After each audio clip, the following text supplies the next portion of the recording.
안녕하십니까. 저는 뉴스핌 금융증권부의 최성모 차장입니다. 대선이 불과 2주 앞으로 다가온 가운데 경제의 젖줄이라고 할 수 있는 금융정책에 대한 각 당 후보들의 공약이 관심을 끌고 있습니다. 오늘은 국민의힘 김문수 후보 캠프의 미래혁신본부장이신 주현철 변호사를 모시고 김문수 후보의 금융 공약에 대해 들어보는 시간을 갖도록 하겠습니다.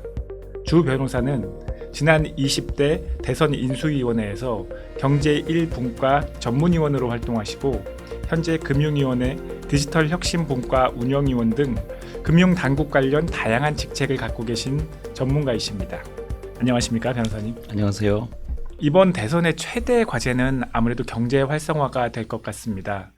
각 당 후보들도 주식시장 활성화를 주요 공약으로 내세웠는데요. 김문수 후보님 역시 이제 증시 활성화를 공약하셨는데 한국의 주식시장이 왜 이렇게 저평가받고 있는지 캠프의 진단을 듣고 싶습니다. 이제 글로벌라이제이션이 되면서 더 이상 투자자들이 한국 시장에 국한하는 것이 아니라 미국이든 홍콩이든 해외 시장에 주식 투자를 할 수가 있고, 또한 단순히 주식시장만 존재하는 것이 아니고 가상자산 시장이라든지 다른 금융 비슷한 상품들에 투자할 수 있는 기회들이 많습니다.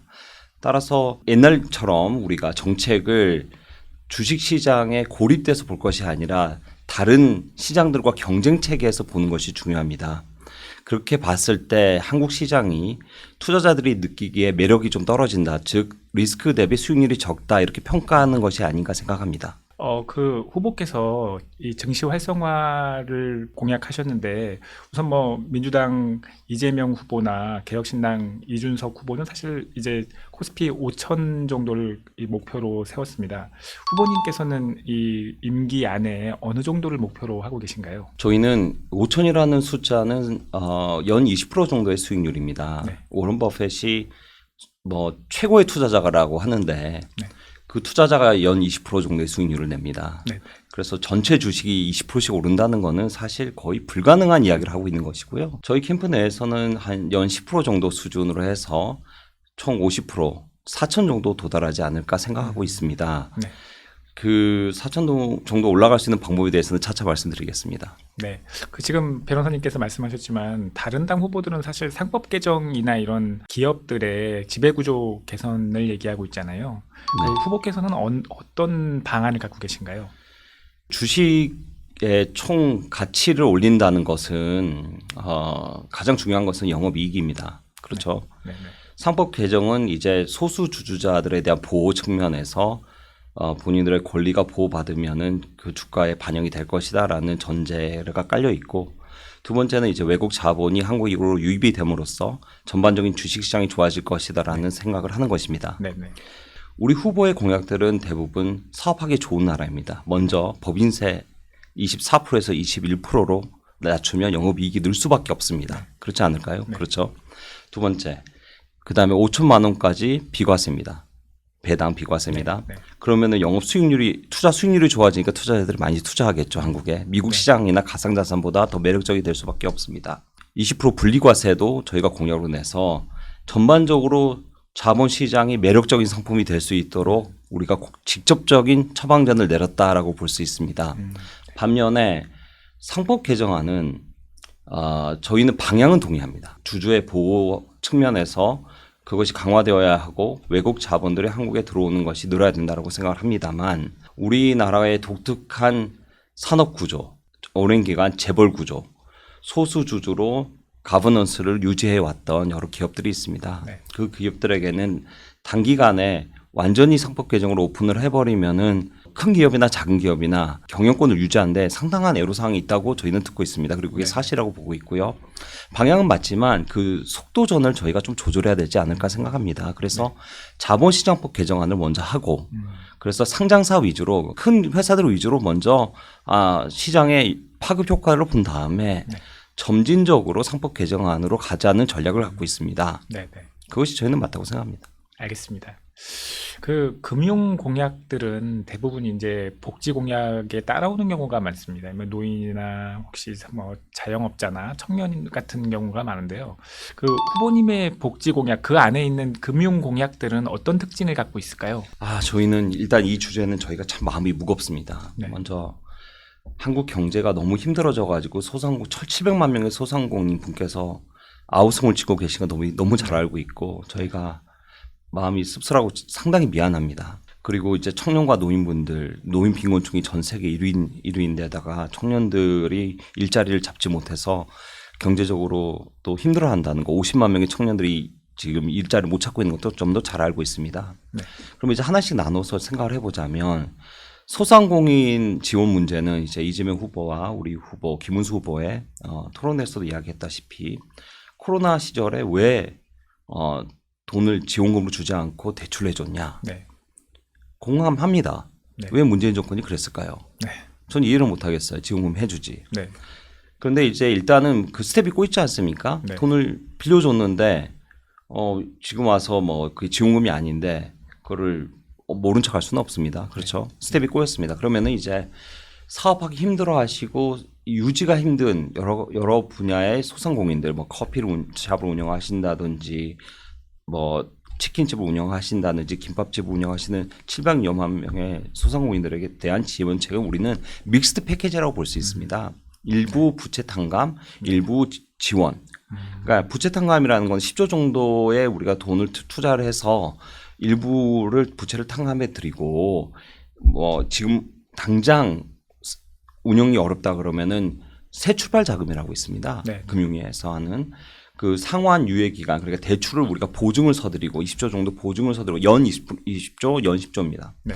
서드리고 상환 유예 기간을 늘리는 방법입니다. 그래서 네. 적은 금액으로 차근차근 갚아 나가실 수 있게 저희가 보조해 드리고 도덕적 해이 문제 상당히 중요합니다. 하지만 지금 상황은 이멀전시 상황이라고 생각합니다. 그래서 수많은 소상공인 분들이 다시 도전할 수 있는 기회를 제공해 드려야 되고 우리가 그렇게 도전해 드릴 때 네. 소상공인들이 힘을 낼 수 있고요. 또 하나 우리가 이제 짚고 넘어가야 될 부분은 우리 이제 보수당이긴 하지만 네. 여러 차례 우리는 이제 대기업들이나 큰 기업들에게는 넘어지려고 할 때 자금을 지원해 주고 손을 잡아준 적이 있습니다. 네. 항상 그렇듯이 소상공인도 마찬가지입니다. 우리가 손을 잡아드려야 되고 그들에게 다시 재도전할 수 있는 기회를 드려야 된다고 생각합니다. 네. 그다음에 이제 청년 부분은요. 청년들이 일단은 공부를 열심히 할 수 있도록 도와주는 게 중요하다고 생각합니다. 네. 그러면 청년들이 공부할 때 이제 생활비 대출이라는 게 있거든요. 네. 학기당 200만 원이 이제 상한선인데 네. 그게 이제 8등분을 해가지고 최하위 분들만 이제 지원을 받도록 되어 있지만 점차 이걸 확대해가지고 네. 6등분이라든지 여기까지 포함하고 또 학기당 200만 원 정도 수준이 뭐 한 4개월의 학기라고 생각을 하면 뭐 월 50만 원입니다. 근데 서울에서 공부할 때 월 50만 원 생활비로는 아르바이트를 안 하기는 쉽지 않아요. 네. 그래서 점진적으로 좀 금액을 늘려드리는 방안 생각하고 있습니다. 그리고 생활비라는 것이 가장 많이 들어가는 부분이 이제 월세인데 네. 반값 아파트 청년들을 위한 오피스텔 공급을 뭐 200만 세대 정도 확대해서 청년들이 생활비 걱정하지 않고 공부에 전념할 수 있는 환경을 만들어 드리려고 하고 있습니다. 마지막으로 노인 정책은 노인은 우리나라가 전 세계 빈곤율 1위입니다. 그리고 하위 50%가 노인의 하위 50% 정도가 이제 빈곤층이라고 볼 수 있는데 금융 지원을 해드리기보다는 저희가 점진적으로 보호막을 깔아드려야 된다. 네. 그래서 생활비 지원금을 지금 30만 원 정도 되는데 40만 원으로 늘려드리는 방법, 그리고 배우자분 중에 한 분이 돌아가셨을 때 상속세를 면제해드리는 방법으로 생활을 유지하실 수 있게 저희가 도와드리고자 합니다. 말씀을 들어보니까 이 복지 공약 안에 있는 이 금융 공약은 따뜻한 보수의 입장이 강하신 것 같습니다. 저희는 따뜻해져야 됩니다. 너무 세상이 추워졌습니다. 더 따뜻해지려고 노력하겠습니다. 알겠습니다. 그 금융정책의 방향을 좀 여쭤보고 싶은데요. 그 금융정책은 뭐 굉장히 국가 경제의 운영에 중요하지만 지나친 사실 관여는 관치금융으로 흐를 수 있다라는 우려가 좀 있습니다.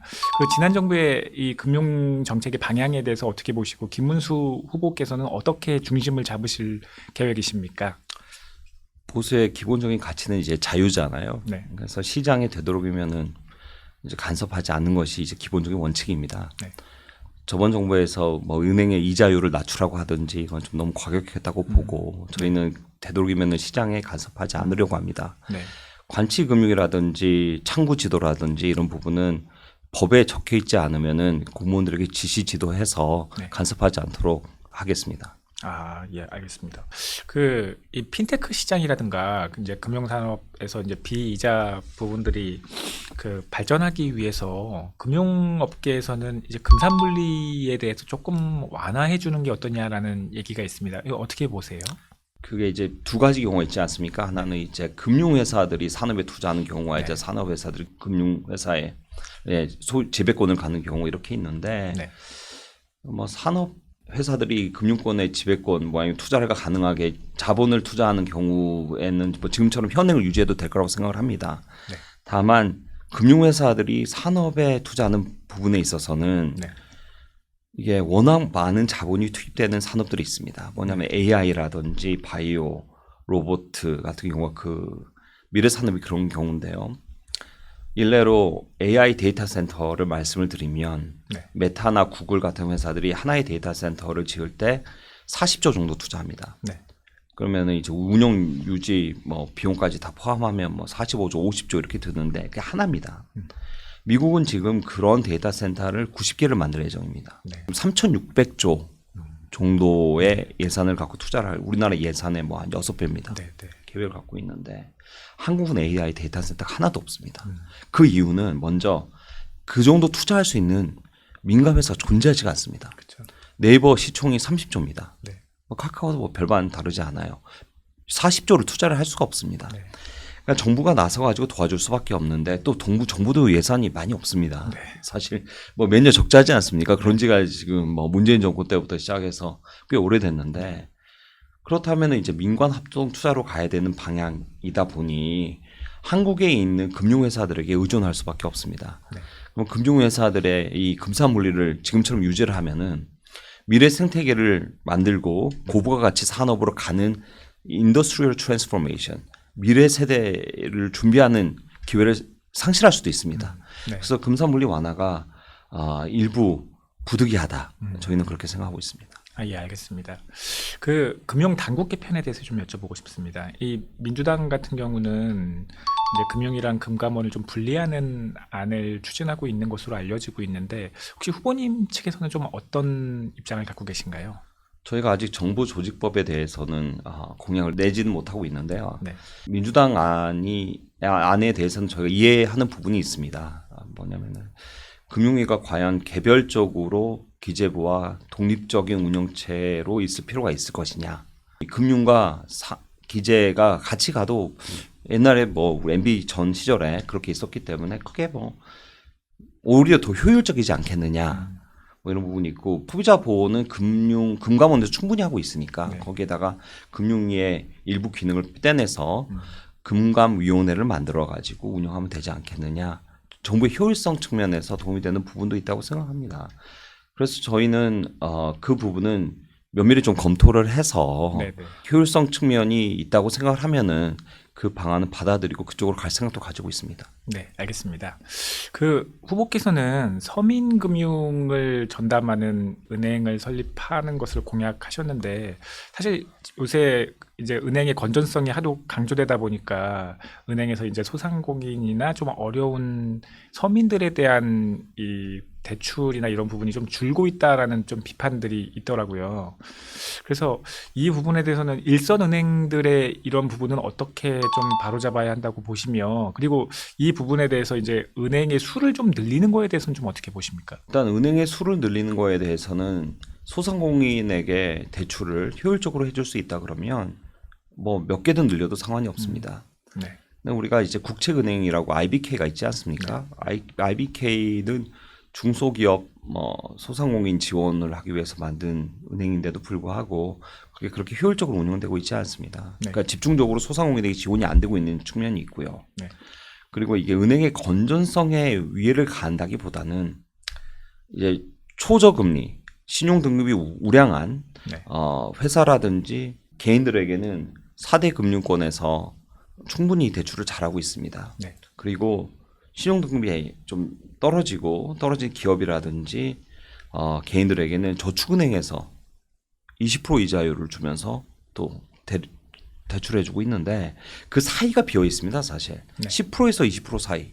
10%에서 15% 사이 중금리 대출을 열심히 해줄 은행이 필요합니다. 네, 네.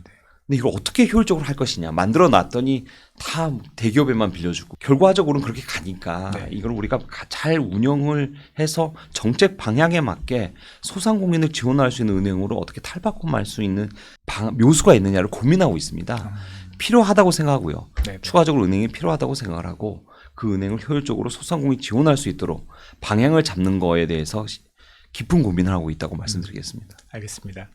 그 가상자산에 대해서 좀 여쭤보겠습니다. 그 전 정부에서 사실은 좀 가상자산 정책에 가상자산 시장을 대하는 방향이 약간 무관심증에 가깝지 않았냐라는 업계에 조금 한탄이 좀 있더라고요. 그 김문수 후보 캠프는 당선되신다면 이 가상자산 시장을 어떻게 대하실 건지 방향성을 좀 알려주십시오. 저희가 이제 몇 가지 공약을 여러 가지 공약을 냈는데요. 일단 기본적으로는 가상자산은 우리나라에 1,600만 명의 투자자들이 관심을 갖고 있는 시장으로서 단순히 20대뿐만이 아니라 60대까지 골고루 분포되어 있습니다. 네. 생각보다 30, 40대가 굉장히 투자를 많이 하고요. 네. 미래 자산 증식의 중요한 수단으로서 보고 계신 점을 잘 알고 있습니다. 네. 그리고 윤석열 정부에서 일부 세계 방향에 스텝을 맞추지 못했다. 네. 이런 지적이 있는 것도 잘 알고 있습니다. 네. 따라서 저희는 전향적으로 가상자산을 육성하고 규제를 만들고 투자자를 보호할 기획을 갖고 있습니다. 네. 그 방편으로 현물 ETF를 이제 허가하고 스테이블 코인에 대한 규제를 마련하고 네. 근데 스테이블 코인을 이번에 이제 토론회에서도 나왔습니다만은 모든 스테이블 코인이 아니라 네. 회계 감시를 받고 투명한 스테이블 코인의 형태. 네. 그러니까 이준석 후보가 네. 말한 USDC와 USDT의 다른 네. 점. USDC는 투명하고 회계 감사를 받고 있고 USDT는 그러지 않습니다. 네. 다크웹처럼. 네. 그래서 USDC 같은 경우에는 우리가 좀 포용하기가 쉬운데 USDT는 좀 어렵지 않나. 좀 고민스러운 부분이 있습니다. 네. 그 원화가 패깅된 스테이블 코인의 형태. 이런 건 우리가 시장에 한번 도전해 봐야 됩니다. 도대체 수요가 있다 없다 지금 도전도 안 해보고 이렇게 네. 이야기하는 거는 저는 바람직하지 않다고 생각하고 우리나라에 나와 있는 노동자들, 해외 노동자들, 네, 필리핀, 몽고에 계신 분, 베트남 분들이 스테이블 코인으로 지급받고 싶어하는 게 점차 늘어가고 있고, 네. 네. 이는 원화에 대한 위협이 될 수도 있지만 이게 편리성이 존재하는 측면이 네. 있거든요. 네. 그럼 이걸 다 달러로 할 것이냐? 네. 그 원화의 수요가 줄면은 원화의 가치가 떨어집니다. 네. 원화를 좀 보존할 필요도 있고 그래서 저희가 이 부분은 인허가를 내줄 텐데 네. 민주당은 100억 정도 수준 준비금 이렇게 해서 또 허가를 해주겠다 이런 식인 것 같아요. 듣기에는. 네. 저희는 그렇게 작은 규모의 이렇게 작은 규모 수준의 스테이블 코인은 굉장히 위험하다고 보고 네. 한 1조라든지 이 정도 수준의 준비금이 되면은 네. 시장에서 한번 해보고 수요가 충분히 있다. 네. 그리고 수수료도 나온다 그러면 확대해 주는 방안 쪽을 생각하고 있습니다. 코인 시장이 자금 세탁에 악용이 되고 네. 북한의 해킹 문제가 있습니다. 네. 한국에서 잘 논의되지 않은 부분인데 북한은 매년 수조의 해킹을 통해서 북한 핵 개발에 투입하고 있거든요. 네. 우리나라 거래소도 여러 번 해킹을 당한 경험이 있습니다. 네. 따라서 우리는 이런 불법 행위들을 감시 감독하기 위해서 대통령실 산하에 가상자산 비서관실을 설치해서 검찰, 경찰, 국정원 협동으로 네. 자금 세탁, 특히 마약에 많이 쓰이거든요. 네. 이 부분을 중점적으로 감시 감독할 계획을 갖고 있습니다. 네. 마지막으로 이제 그 코인 수수료, 거래소 수수료 관련해서 한 말씀을 네. 드리면 네. 이제 말은 거래소라고 하는데 이게 민간업자들이지 않습니까? 네. 물론 이제 어느 정도 잘 유지되고 있으나 네. 이제 수수료를 조금 경쟁이 충분하지 않고 네. 과독점되어 있다라는 불만이 있습니다 시장에. 그리고 이제 우리가 비트코인 현물 ETF를 승인해 주면 네. 증권사들이 투입이 되면 거래가 늘어날 겁니다. 네. 대폭 폭발할 수도 있습니다 이 시장이. 네. 그래서 증권사들이 한국 코인 거래소를 하나 만들어서 한국 거래소처럼 그렇다고 여러 개 우후죽순으로 만들면 그러니까 하나 정도 만들어 줘가지고 네. 경쟁을 좀 촉진하면 어떨까 이런 생각을 갖고 있습니다. 네.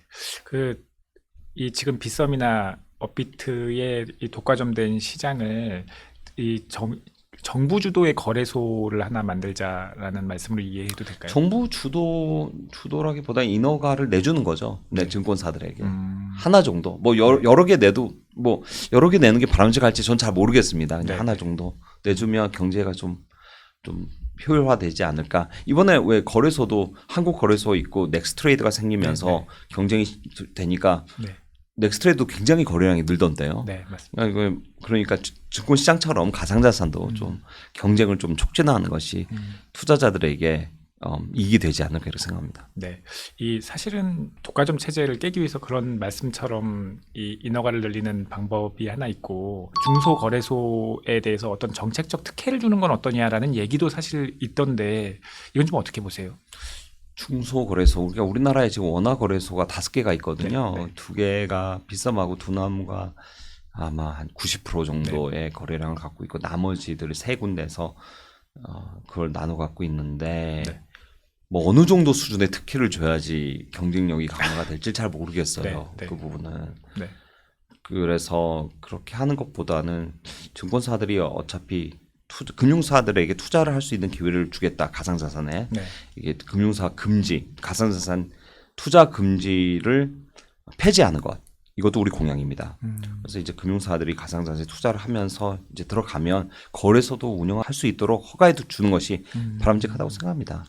네. 금융사들이 직접 거래소 네. 운영하는 방안. 전문가들이니까 더 잘하겠죠. 저는 그렇게 생각합니다. 알겠습니다. 이 금융사들이 직접 거래소를 운영하는 어떤 장점이 좀 있을까요? 뭐 장점이라기보다는 그냥 거래소 수가 늘어나면서 자본금이 많으니까 경쟁이 좀 촉진되는 측면이 있을 거라고 생각합니다. 네네. 그러니까 지금 뭐 원화 거래소 중에 좀 더 작은 거래소들은 자본금이 충분하지 않아서 그런 것 같거든요. 제 네네. 생각에는. 네. 그래서 자본금이 충분한 회사들이 공격적으로 투자를 해서 거래소를 만들면 경쟁이 촉진되지 않을까. 그러면 투자자들이 이기겠죠. 네, 그렇게 네. 생각합니다. 알겠습니다. 그 은행이나 그 가상자산 거래소들이 수건 사업 중에 하나가 1거래소 1은행 규제에 대한 해제더라고요. 네. 여기에 대해서는 좀 어떻게 보고 계세요? 당연히 해제해야 된다고 생각합니다. 경쟁을 저하시키는 측면이 분명히 있습니다. 그 부분은. 네. 왜냐하면 1은행 1거래소는 이게 어떻게 보면은 은행들에게 유리한 제도입니다. 네. 은행들이 경쟁할 필요가 없거든요. 일단 한 거래소만 잡으면 그렇죠. K뱅크가 그랬듯이 네. 그래서 농협이 오랫동안 비스마고 그랬듯이 네. 그 독과점 형태로 가지 않습니까? 맞습니다. 근데 모든 독과점은 비효율적입니다. 그러면 은행도 경쟁을 해서 서로 거래소와의 거래를 트기 위해서 노력하도록 만드는 것이 네. 좀 더 효율적이지 않을까 이렇게 생각합니다. 그래서 저희 당도 그렇고 네. 저희 김문수 후보도 그렇고 1은행 1거래소는 이제 폐지하도록 하겠습니다. 알겠습니다. 네. 이상으로 주현철 변호사를 모시고 김문수 후보의 금융 관련 공약에 대해서 이야기를 나눠봤습니다. 대선 후보들은 대선을 통해 대한민국 호의 방향성을 잘 설정해서 좀 무뎌진 성장 동력을 회복해야 되는 과제를 안고 있습니다. 김문수 후보와 국민의힘이 이번 대선에서 국민에게 올바른 대한민국 호의 방향성을 제시하고 그로 인해서 국민의 큰 호응을 얻기를 기대해 보겠습니다. 인터뷰 마무리하겠습니다. 감사합니다. 감사합니다. 네.